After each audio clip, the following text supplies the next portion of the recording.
Inputs for building your soil health for farming and gardening can be affordable, help you be profitable, and they can be sustainable.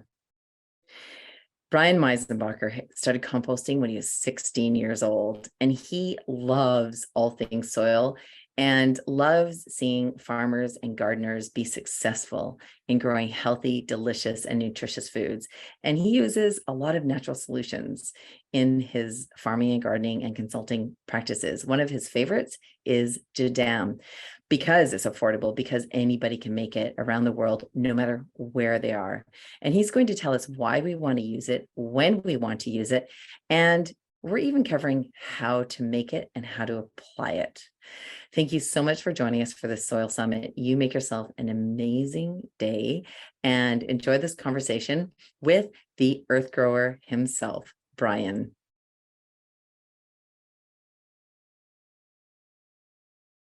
The big thing that is so appealing about JMS is its low barrier to entry. This is something that anyone can make very easily, and it's very effective.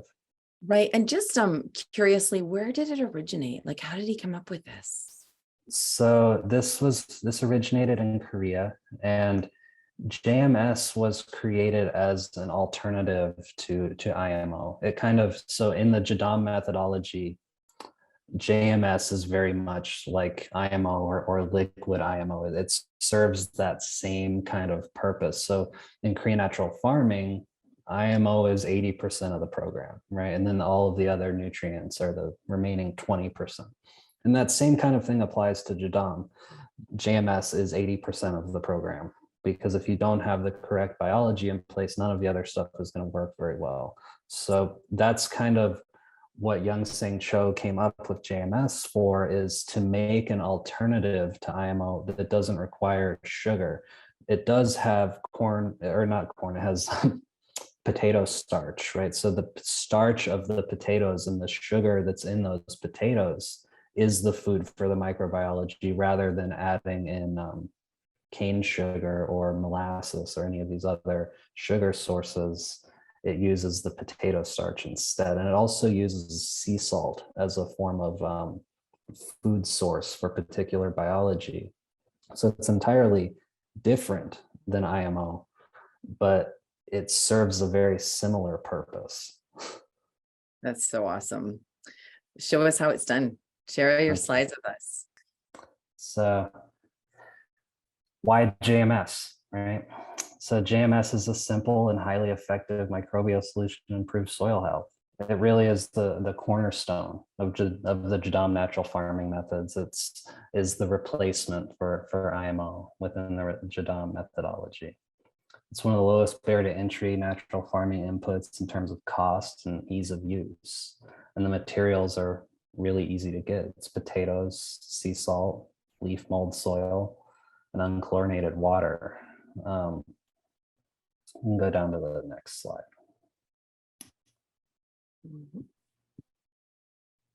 So how do we do it, right?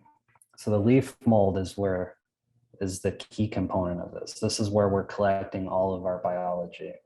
So you can go out into the forest and collect leaf mold. Leaf mold is the soil that lays beneath decomposing leaves, and it's loaded with a ton of different biology. So we can either go collect this from the forest ourselves, or we can make it, right? So if you're on your property and you have a lot of leaves, you can pile them up, let them start decomposing, and you can make your own leaf mold.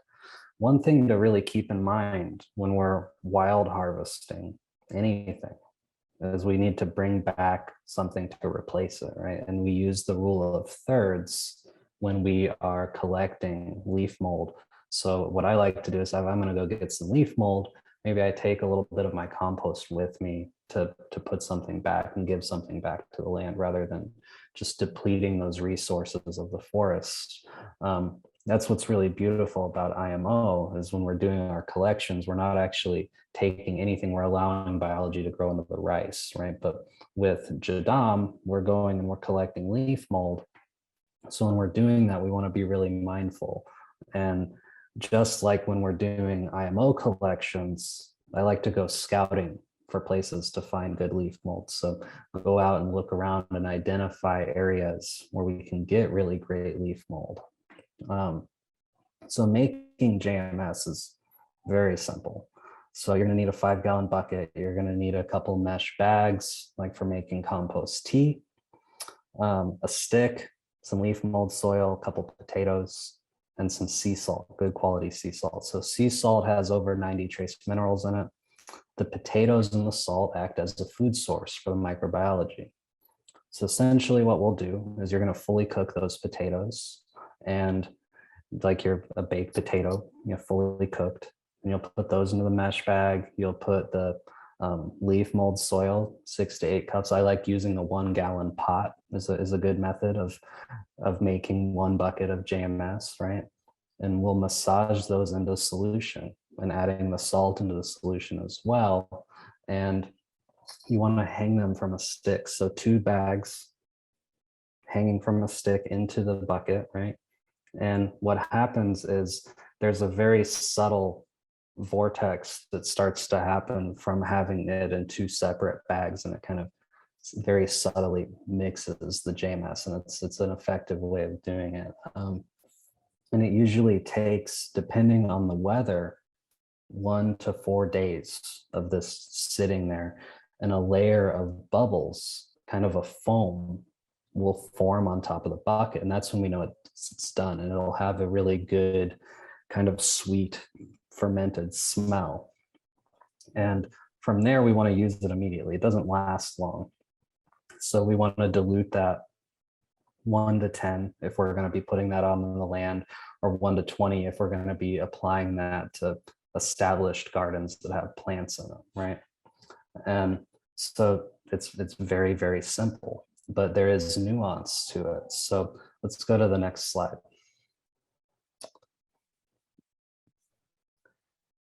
Diversity equals resilience, right? So when we're collecting leaf mold soil, getting it from more than 1 location is going to be able to build more diversity into that microbial solution, right? So I like to get it from at least 5 or 10 different locations. That's why I really like to go scouting for the leaf mold and identify areas where there is like some really great mycelium, or there's really great growth of plants in those areas where I know that I'm getting good collections. And beyond that, I like to actually look at those sites under the microscope and confirm that I'm tailoring certain biology into my JMS. And that's really going to increase the quality of it, right? So I have a quote here by Buckminster Fuller.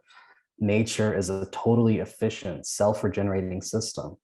If we discover the laws that govern that system and live synergistically within them, sustainability will follow and humankind will be a success, right? So this is a really powerful quote, and it says a lot about working with the rhythms of nature. And nature diversity is what builds resilience in these systems. It's what allows everything to cycle.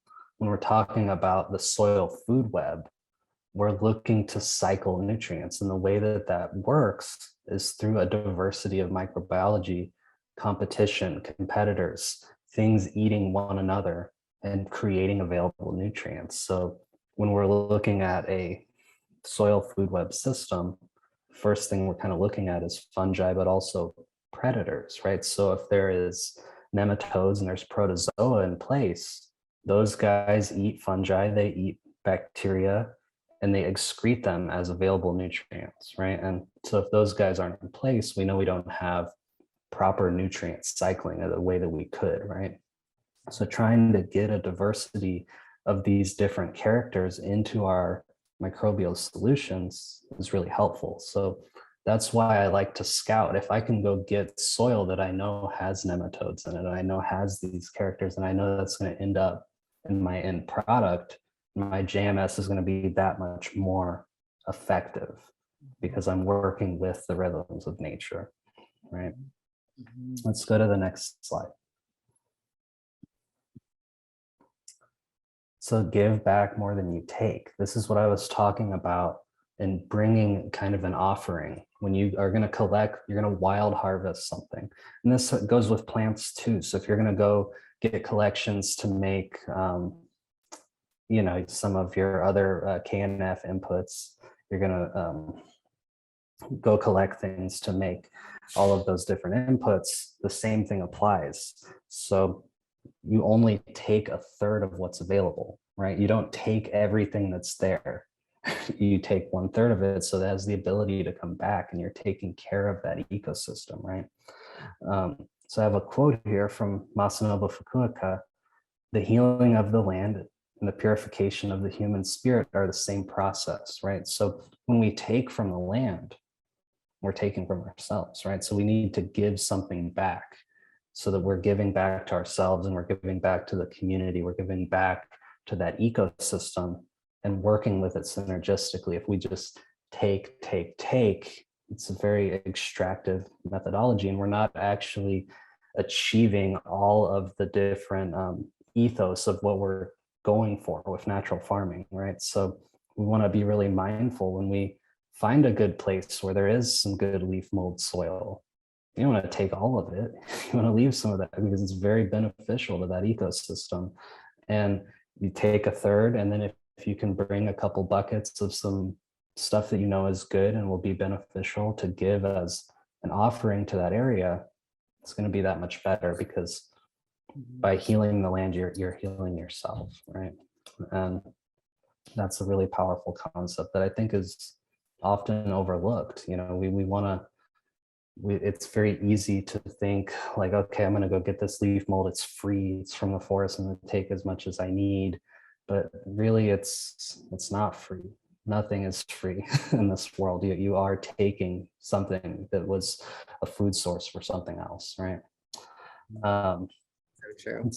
So let's go to the next slide. Keep it simple. This is what is so great about JMS. It's incredibly simple, but within it, there is deep nuance, right? So Bill Mollison once said, though the problems of the world are increasingly complex, the solutions remain embarrassingly simple, right? So sometimes, especially in Western culture, and this is what's unique about natural farming, is it's rooted in Eastern philosophy. It's rooted in Eastern understanding of natural rhythms. And in Western culture, we tend to think more is better sometimes, or more complicated means more effective, or things like that, and that can be a very limiting worldview. And realizing that sometimes the simplest solution is the one that's going to be most effective in my context. It is going to be the one that's going to move the needle in a positive direction for my farm. It's going to save me money. It's going to do what I need it to do. And JMS is a really powerful example of that. It is incredibly simple, but incredibly effective. And sometimes that's what it takes. Sometimes maybe you do need something a little more complex, right? And doing that deeper work, making IMO, doing these other methodologies, there's a lot of teaching in that, right? There's a lot that we can learn in the patience of executing something with care. But sometimes life gets busy. Sometimes we don't have the time or the materials to make those more complex things. And this is a really great tool to have in the toolkit when you're dealing with that, right? Or maybe your farm never makes IMO. You could still make JMS, and it's something that you can afford, that won't take you much time, and you're doing a positive thing. Right. And what if you don't have any idea of your soil biology? It might not be too good. You actually don't even know. Maybe it is good. You're just kind of learning. Would somebody want to just make some JMS and put it on their fields, or do a test plot, or where would a person start in that situation? So if you don't know much about the biology in your soil, you can tell a lot just by looking at it with your eyes, right? So if the soil is light in color, generally it's lacking in humic acids, and biology are what create humic acids in your soil, right? So if it's light in color, if it's very compacted, if it doesn't have much of a smell to it, those are really simple things we can do to see what's going on with the biology in our soil. Another thing we can do is we can do what's called a slake analysis, right? So you can take some of your soil, you could have a little setup much like this, and you could take some of your soil, you fill this up with water, and you take a clump of your soil and you drop it in it, and you set a timer to see how long it takes for that soil to go to solution. And then whatever is left in this little basket, those are stable soil aggregates, right? And the glues that hold together soil aggregates are created from microbiology. So if you have good soil aggregates, you know that there's biology holding those things together. And we can begin to get a basic understanding of, is there biology present, or am I very, very lacking in it? If your soil just dissolves immediately, yeah, you're very lacking in soil biology, and something like JMS could be beneficial, right?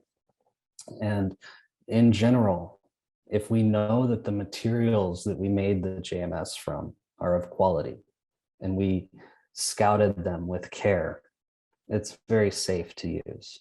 If we use something that's questionable, and the best way to know that is using your nose, right? So smell the materials. If they smell rancid, they are, that's anaerobic. That's not something that we'd want to use, right? So we want to use good materials that do smell good and do have telltale signs of beneficial biology. So if we're collecting leaf mold and we see visible white mycelium growing on those leaves, that's a really good sign. We can use our eyes. We don't need to use a microscope necessarily, right? So visible things that we can see and smell and feel are very important, and critical thinking of, is my soil alive or not, right?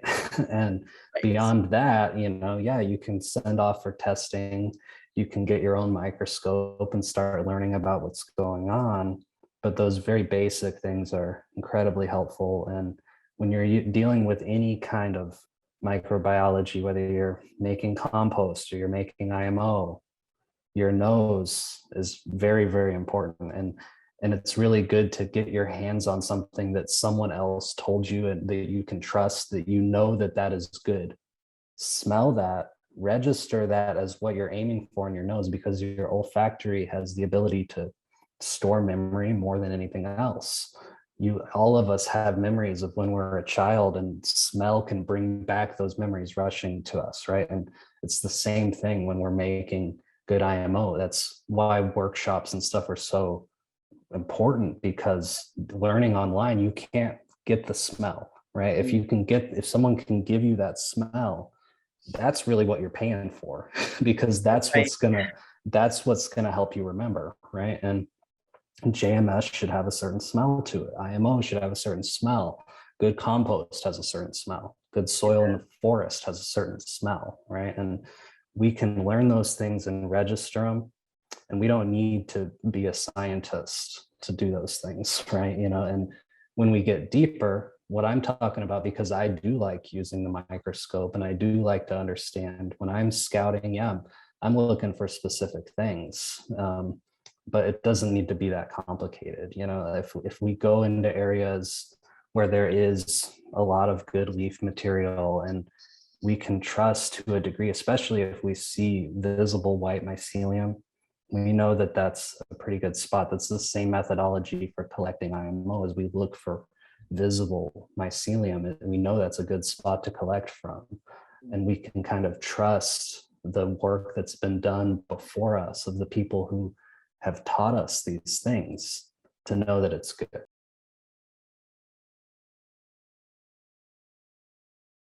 Go check out earthgrowerllc.com, and you can follow Brian on Instagram at earth_grower. I love connecting with Brian. He always has so much to share from his heart. I'm curious, if you've ever used Jadam, let us know how it's gone for you. And when you make it for the first time and you're trying it out, let us know how that goes. Share your story on Instagram and tag us at Heart and Soul Magazine, and we will share your story. And if you want to share your experience, send us your pictures and stories so we can share them in the magazine and with the community. And if you're nervous to make it on your own, maybe you can get some friends together and all try it out and see how it goes. Maybe you can go scouting together with some friends or some other farmers as you kind of figure out this Jadam thing. You make yourself an amazing day, and thanks for joining us. Big love.